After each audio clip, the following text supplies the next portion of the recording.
Daily Manna from the Torah by Dr. Ketriel Blad. Welcome everyone to the second aliyah of Parashat Yitro, Jethro.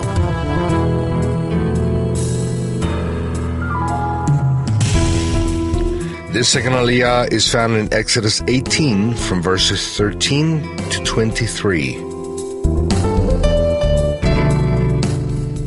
Today's reading takes place in verse 21, and it reads as follows. But select capable men from all the people, men who fear God, trustworthy men who hate dishonest gain, and appoint them as officials over thousands, hundreds, fifties, and tens. Why are judges needed? Men have a good and evil inclination within. The evil inclination is selfish and only seeks benefits for the self. Due to the evil inclination, there are conflicts and wars among men. While there is an evil inclination in men, there will be conflicts among people. Those who have more than one child soon realize that men are born selfish. Parents must act as judges anytime their children have a conflict between them that they can't solve on their own. In a family, it's normal that parents have to judge their children every day to bring order, peace, and justice among them.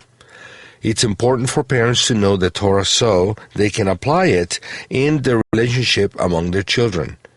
Abuse, theft, violence, bad language, and other bad behavior in children must not be allowed.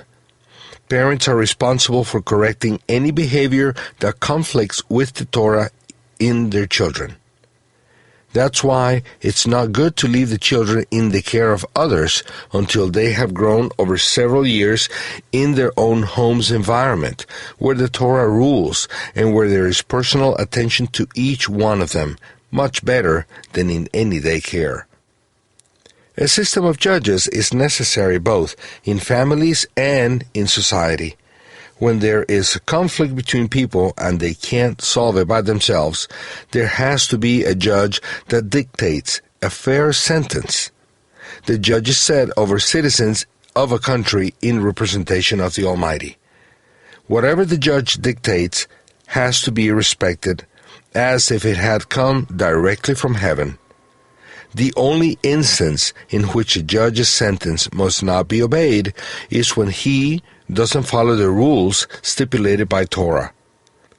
That's why it's very important that a judge understands his or her responsibility to judge according to justice and not his or her personal criteria. When Moshe's father-in-law, Yitro, suggested to him to select judges over the people, it wasn't enough that they were capable, meaning that they were skillful leaders and administrators, but also that they feared God.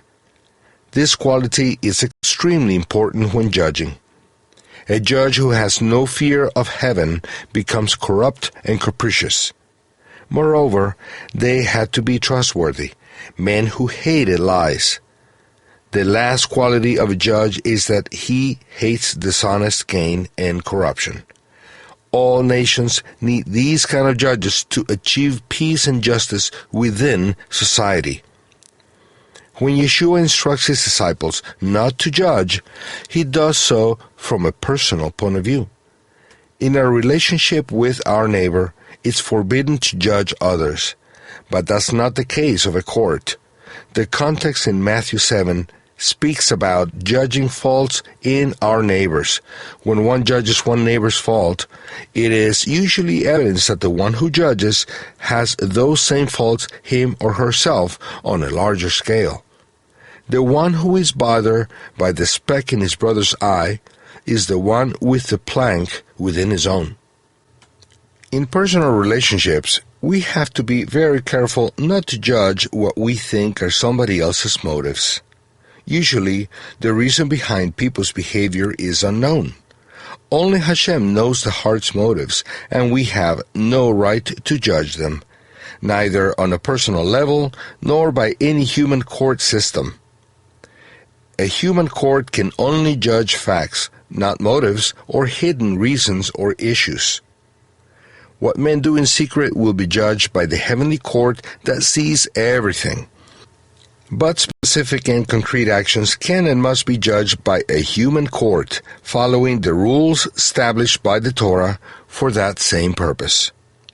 May the eternal raise mature judges among us who are able to judge correctly and to bring justice and peace among the people.